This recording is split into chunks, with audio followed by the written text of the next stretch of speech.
I didn't understand what terrified me more, the way Jonas smiled, or the way my own voice cracked when I pleaded with him, "Why, aren't you stopping?"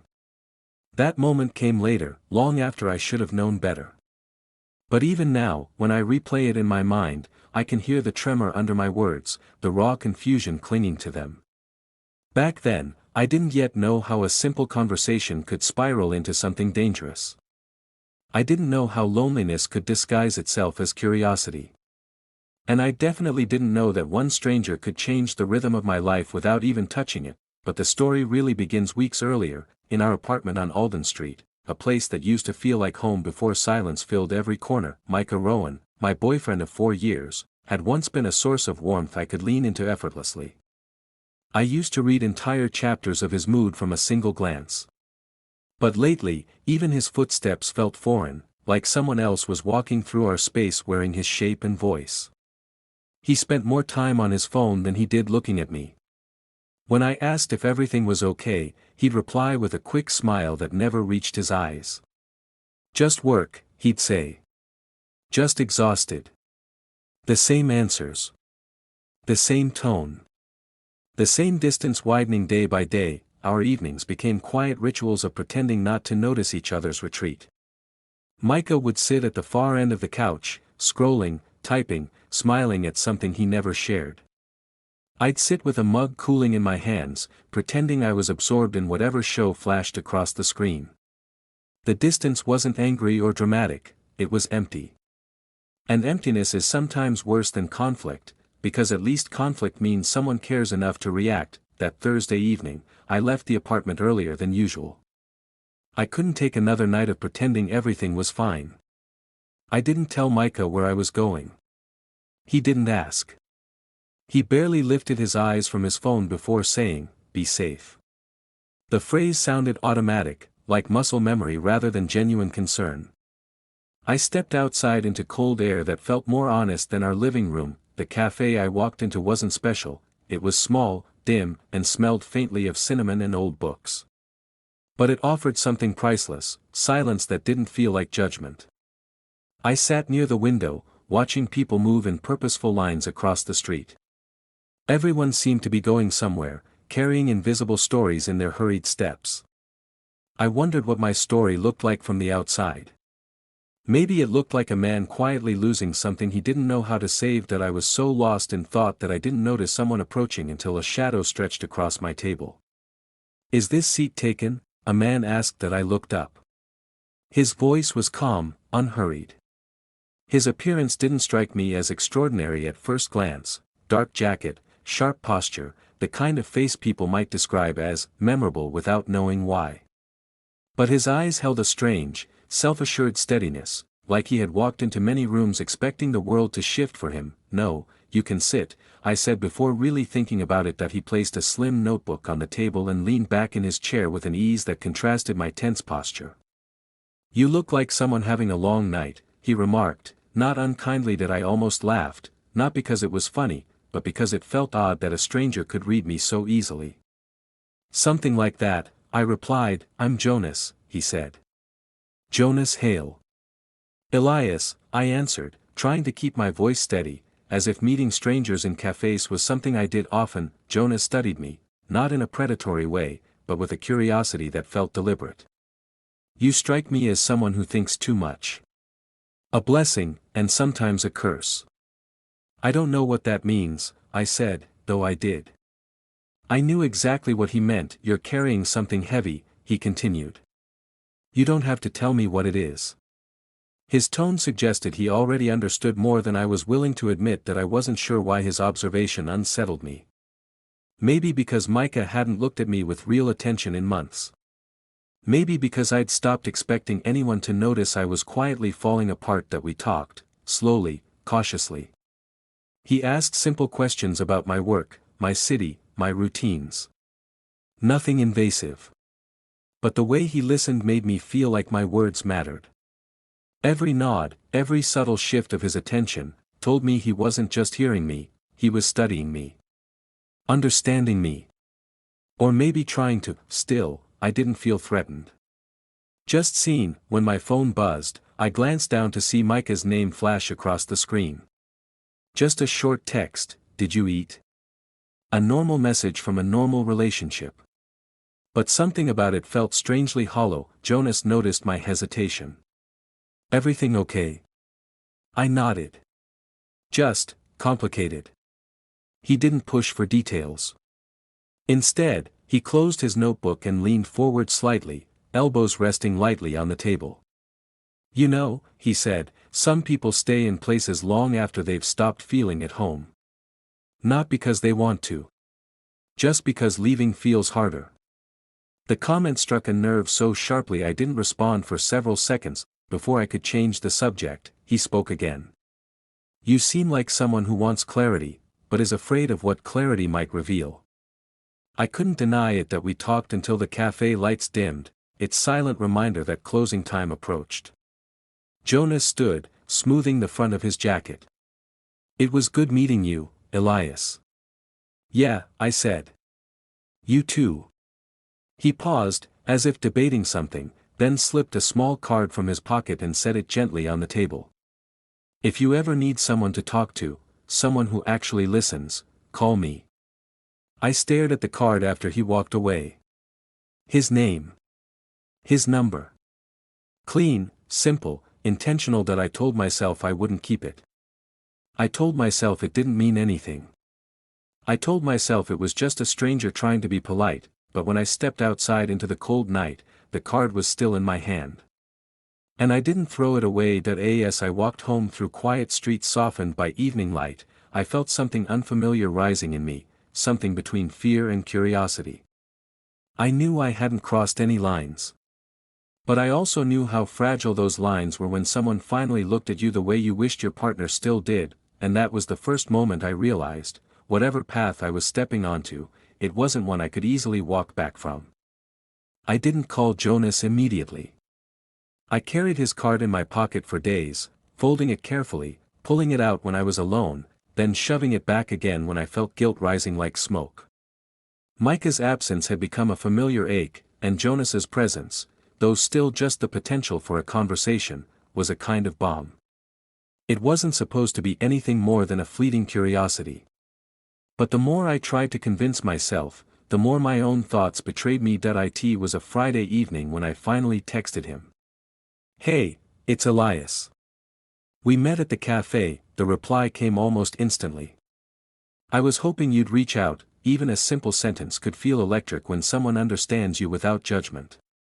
We arranged to meet the next day, not at the cafe, but at a quiet bookstore he suggested. He said it had a calm that keeps the world outside from intruding. I arrived early, standing among shelves heavy with stories, while Jonas lingered near a display of old leather-bound editions. When he saw me, his lips curved into a small, knowing smile, and I felt a strange mixture of relief and apprehension. You look like someone who could use a break, he said, almost casually, but I caught the weight in his tone. Guess I do, I admitted, trying to sound composed. But my voice cracked slightly, betraying the truth I was hiding. That we wandered the aisles together, speaking in low tones about literature, art, and absurd trivia about the city. Nothing too personal. Nothing too revealing. And yet, every sentence carried a subtle intimacy, the kind of connection that comes when someone actually listens. Every nod, every quiet laugh, made the space between us feel narrower. I glanced at my watch. Hours had passed without me noticing. And then the silence of realization fell over me. I had completely forgotten about Micah. The truth hit with an odd mix of guilt and exhilaration. Here I was, sharing pieces of myself with someone else while the person I was supposed to trust the most lingered somewhere distant, wrapped in excuses and disinterest. When I got home, the apartment felt heavier than before.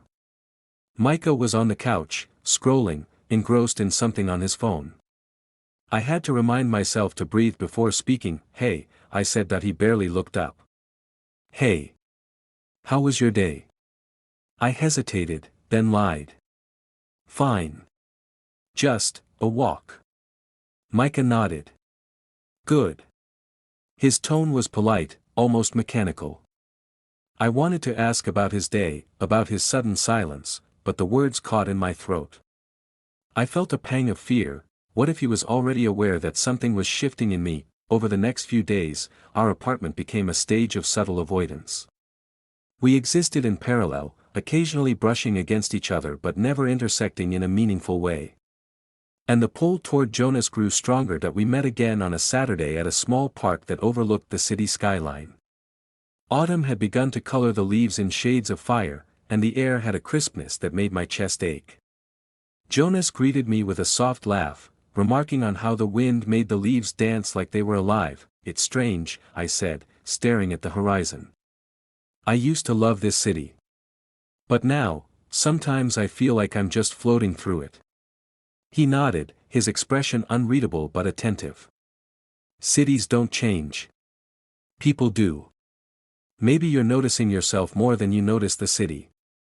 The ease of his observation made me tense. He wasn't judging. He wasn't asking for more than I was willing to give. And yet, his words pierced a vulnerability I had tried so hard to ignore that I wanted to stay in that moment forever, just the two of us, talking about everything and nothing. But reality seeped back in with the thought of Micah waiting at home, his absence heavy in its quiet accusation. When I finally left the park, Jonas gave me a small smile. "Same time next week?" I nodded, feeling a flutter of anticipation and dread at once. It was wrong, I knew it, and yet I couldn't resist. Back home, Micah was asleep on the couch, the glow of his phone still faint against the dim room. I set the door quietly, careful not to wake him, and sat in the kitchen, staring at my phone. Jonas had texted, "I like today. You make me think differently about everything." That I stared at the words, feeling a rush of warmth I hadn't realized I'd been starving for. Then the guilt followed like a shadow. That night, I dreamt of Jonas smiling. He was standing in the middle of our apartment, but when I looked for Micah, he was nowhere to be found. It wasn't threatening, it was just wrong. And when I woke, I felt the strange tension between fear and longing still thick in my chest. The following week, the meetings continued. We would talk over coffee, wander streets filled with autumn leaves, and sit in silence that felt more meaningful than the conversations I had with Micah. Jonas didn't push for secrets. He didn't ask about Micah. Yet I found myself spilling details of my loneliness, of the disconnect that had settled into my relationship. Every confession drew me closer to him, even as my mind screamed that I shouldn't, and then came the small, almost imperceptible escalation. Jonas began leaving subtle gifts, a book I had mentioned wanting months ago, a rare edition of a poetry collection I loved. Nothing overt, nothing inappropriate. Just thoughtful, pointed gestures that reminded me of how unnoticed I felt at home. That I didn't accept the gifts lightly. I hesitated. But each time, the thrill of being seen, the thrill of being noticed, was hard to resist. I started hiding the packages, tucking them into my closet before Micah could see them. The secrecy itself became intoxicating. One evening, as I sat alone, I realized something chilling. I looked forward to these encounters more than I had looked forward to anything in months. The excitement was bittersweet, woven with threads of guilt.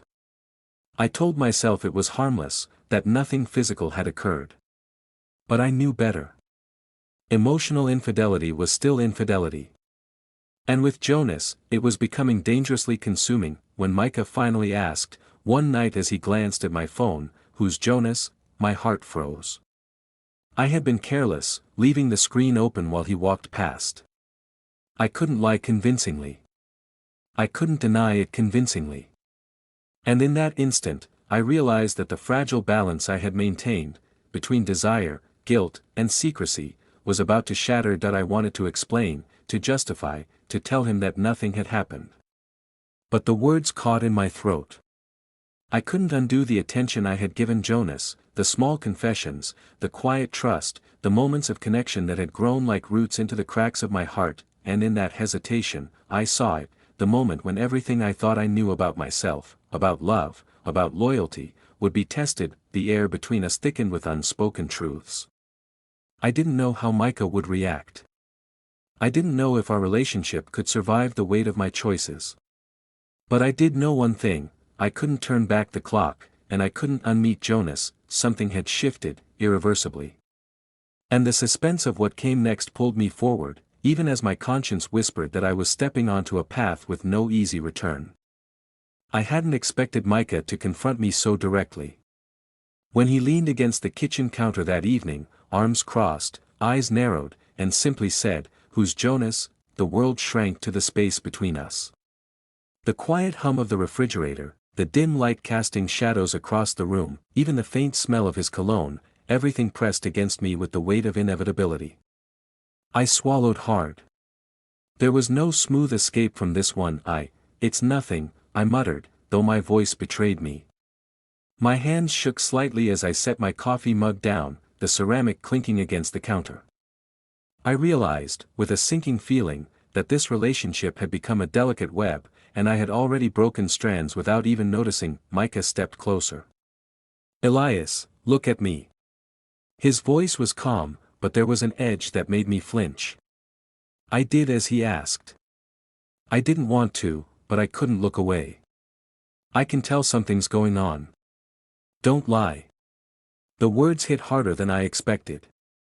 I wanted to explain, to justify, to say that nothing physical had happened, but even as I opened my mouth, I realized that the betrayal wasn't about acts. It was about trust, about the quiet intimacy I had given to someone else while Micah remained unaware. "I've been talking to him," I confessed, finally letting the words slip. "It started with just conversation. I didn't think it would matter. I didn't think I don't know." My voice trailed into silence, unable to articulate the full mess of guilt and longing. Micah didn't respond immediately. He ran a hand through his hair, a gesture I had seen in moments of stress but never in relation to me. For a heartbeat, I feared this was the end. That the space we had clung to for years would collapse entirely in that quiet kitchen. Then came a knock at the door. My stomach sank.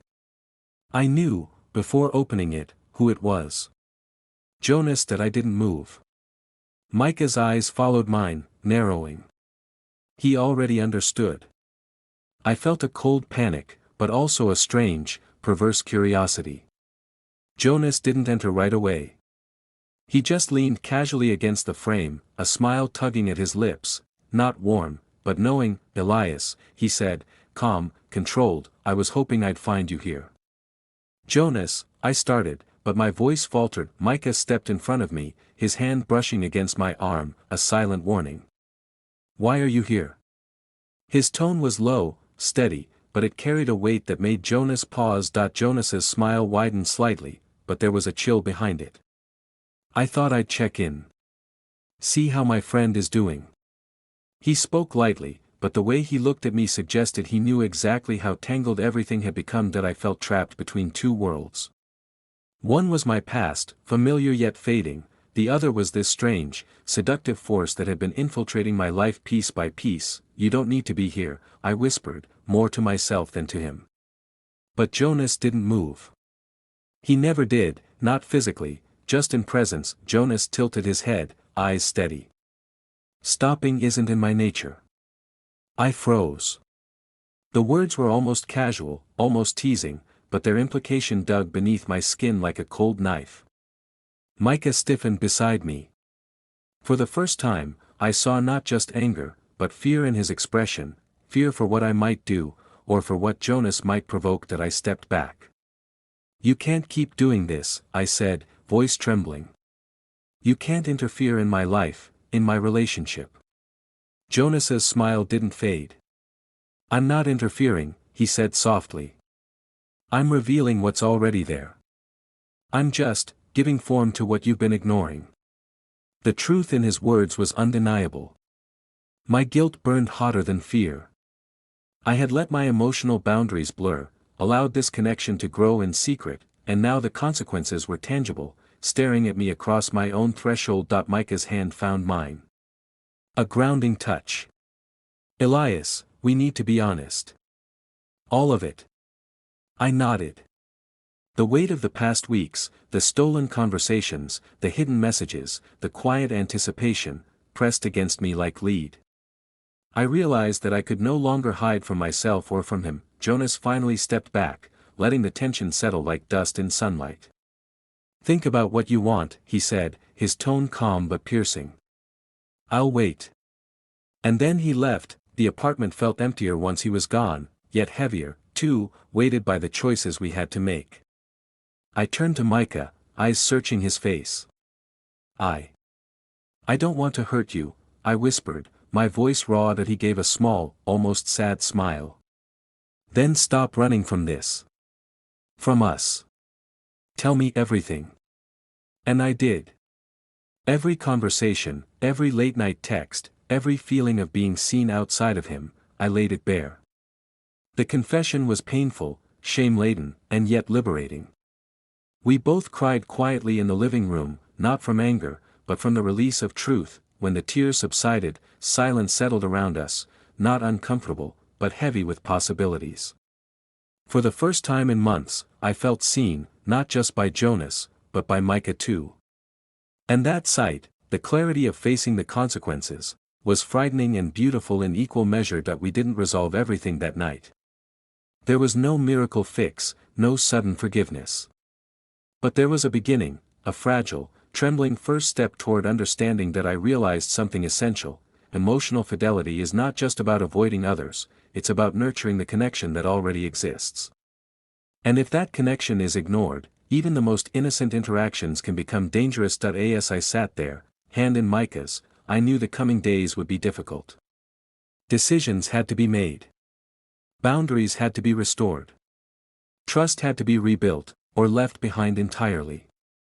Jonas would continue to exist in the edges of my memory, a reminder of what could have been if I hadn't been so vulnerable, but for the first time in weeks, I felt the weight of choice. Not a passive drift toward temptation, but a conscious step toward honesty. And that, in itself, was a kind of victory that I didn't know what the future held. Perhaps Micah and I would repair what had frayed. Perhaps the distance would remain, a quiet scar marking the lessons of this season. Perhaps I would walk away, stronger but alone. Whatever happened, I understood one immutable truth: the cracks in our hearts are not always caused by those who enter them, they are often revealed by our own longing for connection, and in that understanding, I felt the faintest spark of hope.